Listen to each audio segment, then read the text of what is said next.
Ang patuloy na salungatan sa pagitan ng Ukraine at Russia ay mas lalo pang lumala ngayon, kung saan ang Ukraine ay naglulunsad ng mga serye ng mga pag-atake ng drone at missile sa malalim na teritoryo ng Russia, na lalong nagbigay ng malaking kaba kay Pangulong Putin.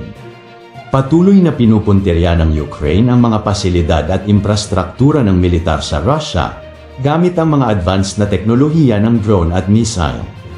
Ang mga pag-atake na ito ay nakatuon din sa mga pinagkukuhanan ng ekonomiya ni Putin, kabilang na dito ang malaking supply ng langis na nagsusupply sa malalaking lalawigan ng Russia, na maraming beses na tinamaan ng airstrike ng Ukraine, sa kabila ng mga babala ng US laban sa paggamit ng mga malalakas na missile.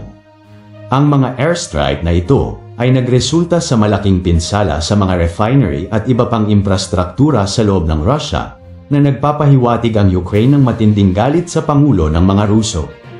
Ang mga pag-atake ay nagkaroon rin ng makataong epekto, na may mga ulat ng mga sibilyang nadamay. Sa gitna ng mga pag-atakeng ito, ang Pangulo ng Ukraine ay nag-anunsyo ng isang makabuluhang reshuffle ng kanyang pamahalaan. Ang hakbang na ito ay kasunod ng sunod-sunod na pagbibitiw ng mga miyembro ng gabinete at iba pang matataas na opisyal na iniugnay ni Zelensky sa isang nalalapit na pagbabago sa gobyerno. Ang reshuffle na ito ay naglalayong bigyan ng Ukraine ng bagong enerhiya at bahagi ito ng mas malawak na pagsisikap na palakasin ang militar at ang administratibong kakayahan ng bansa. Kahapon lamang, ipinagpatuloy ng Ukraine ang mga operasyong militar nito sa loob ng Russia, partikular na nakatarget sa kasulok-sulukang bahagi ng Korenevo, Sodza, at sa may Glashkovo Raion. Nagmarka ito ng isang makabuluhang pagtaas sa patuloy na salungatan, dahil ang mga puwersang Ukrainyano ay naglalayong lituhin ang mga aktibidad ng militar ng Russia at sirain ang lahat ng supply ng militar sa mga rehiyong ito, upang mas lalo pang mapilayan ang kakayahan ng mga sundalong Ruso. Ang mga puwersang Ukrainyano ay iniulat din na tumawid sa kalapit na munisipyo ng Sodza, kung saan humigit kumulang 10 kilometro mula sa hangganan ng rehiyon ng Sumy sa Ukraine. Ayon sa Russian Defense Ministry, na humigit kumulang 300 sundalo ng Ukraine na suportado ng mga tangke at armored vehicle, ay naglunsad ng makabuluhang pag-atake sa mga posisyon ng militar ng Russia. Kung saan ang mga paunang ulat ay nagmungkahi na ang iilang mga sundalong Ukrainian na sumugod ay matagumpay na naitaboy ng mga sundalong Ruso, ngunit ang mga kasunod na pag-atake ay nagpapahiwatig na ang mga puwersang Ukrainyano ay nagdudulot na ng malaking pinsala sa mga depensa ng militar ng Russia. Kung saan ang ikalawang pag-atake ay nagsasangkot na ng parehong mga operasyon sa lupa at himpapawid na nagpapakita ng umuusbong na kakayahan ng militar ng Ukraine. Ang mga opisyal ng Ukraine ay hindi pa nakumpirma sa publiko ang mga detalye ng operasyon, ngunit ang sukat at intensity ng pag-atake ay nagpapakita ng isang mahusay na coordinated strike na guluhin ng mga Russian military logistics at command structures na lalong nagpapahina sa damdamin ni Pangulong Vladimir. Ang katwiran sa likod ng mga agresibong paglusob ng Ukraine sa teritoryo ng Russia ay nananatiling paksa ng pagsusuri. Iminumungkahi ng ilang eksperto sa militar na ang operasyong ito ay nagpapahiwatig ng unti-unting paglumpo sa kakayahan ng militar ni Putin upang ipakita sa kanilang leader na kayang lumaban ng Ukraine kahit sila ay maliit lamang na bansa. Sa pamamagitan ng paglulunsad ng mga pag-atake sa iba't ibang rehiyon sa Russia, maaaring layunin ng Ukraine na ilihis ang mga mapagkukunang militar ni Putin mula sa mga frontline sa silangang bahagi ng Russia, kung saan ang Moscow ay gumagawa ng mga incremental advances. Ang hakbang na ito ay maaaring magpapakalma ng ilang presyon sa mga puwersang Ukrainyano na nakikibahagi sa matinding pakikipaglaban sa mga Ruso sa rehiyon ng Donbas ng Ukraine. Ang mga matagumpay na pagsalakay na ito ay makapagpapasigla sa espiritu ng mga tropang Ukrainyano at ng populasyon ng sibilyan na nagbibigay ng higit na kinakailangang moral na pagpapalakas sa gitna ng patuloy na mga hamon sa larangan ng digmaan. Maaari rin itong magsenyas sa mga internasyonal na kaalyado na ang Ukraine ay may kakayahang makipaglaban ng harap-harapan sa teritoryo ni Putin upang lansagin ang militar ng Russia. Ang mga pag-atake ay maaari ding magsilbi bilang isang psikolohikal na taktika upang magtanim ng takot sa mga puwersang Ruso at mga sibilyan na nagpapakita na ang Ukraine ay maaaring maglunsad ng mga pag-atake sa napakalaking bansa ni Putin na maaaring maimpluwensyahan nito ang damdamin ng publiko sa loob ng Russia tungkol sa digmaan. Sa kabilang anggulo, kinumpirma ng Germany ang pangako nitong palakasin ang mga kakayahan sa pagtatanggol ng Ukraine sa pamamagitan ng paghahatid ng mga advanced na kagamitang militar nitong taon, partikular na ang IRST-SLM system. Ang anunsyo na ito ay ginawa noong isang araw bilang bahagi ng patuloy na suporta ng Germany para sa Ukraine sa gitna ng tumitinding salungatan sa Russia. Ang IRST-SLM system ay idinisenyo upang kontrahin ang isang malawak na hanay ng mga aerial threat, kabilang ang mga sasakyang panghimpapawid, drone, at iba't ibang uri ng missile. Ipinagmamalaki nito ang isang pinahabang hanay na hanggang 40 kilometro at maaaring makipag-ugnayan sa mga target sa altitude na umaabot sa 20 kilometro.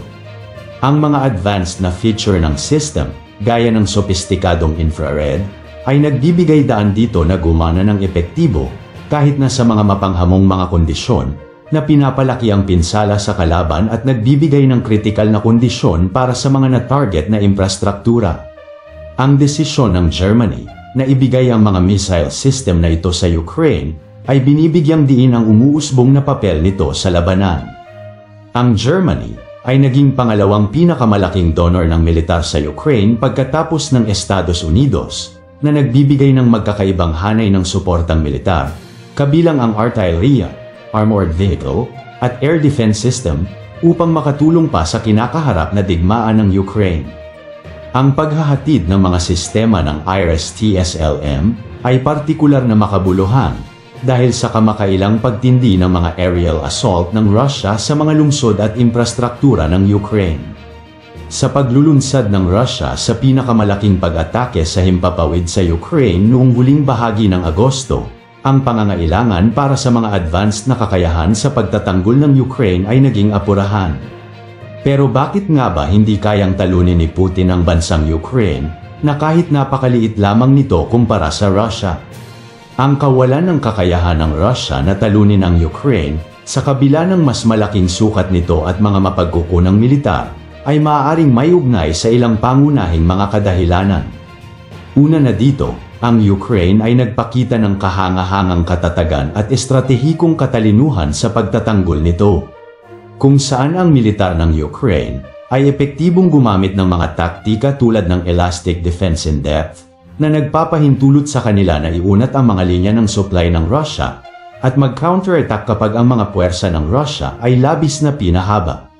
Ang diskarte sa pagtatanggol na ito ay napatunayang matagumpay na nagdudulot ng malaking casualty sa mga tropa at kagamitan ng Russia na nagpapahina sa mga unang inaasahang plano ni Pangulong Putin na mabilis lang di umano nitong matalo ang Ukraine gamit lamang ang kanyang malalakas na pandigmang armas at kakayahan ng kanyang militar.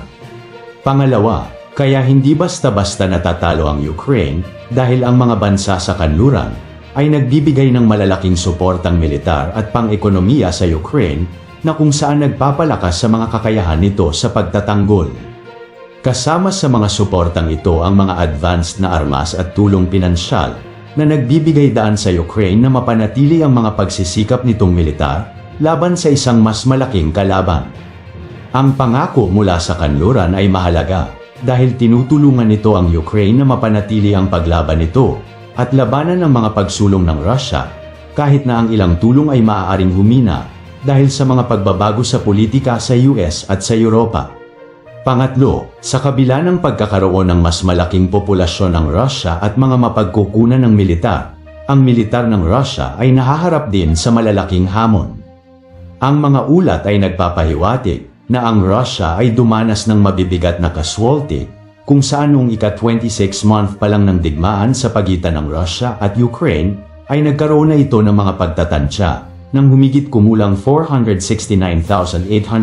na mga sundalong Ruso ang nasawi at nawalan din ang Russia ng malaking bahagi ng modernong kagamitang militar nito, na kung saan ang kalidad ng mga puwersa ng Russia ay pinag-uusapan dahil ang mga paunang pagpapalagay tungkol sa isang mabilis na tagumpay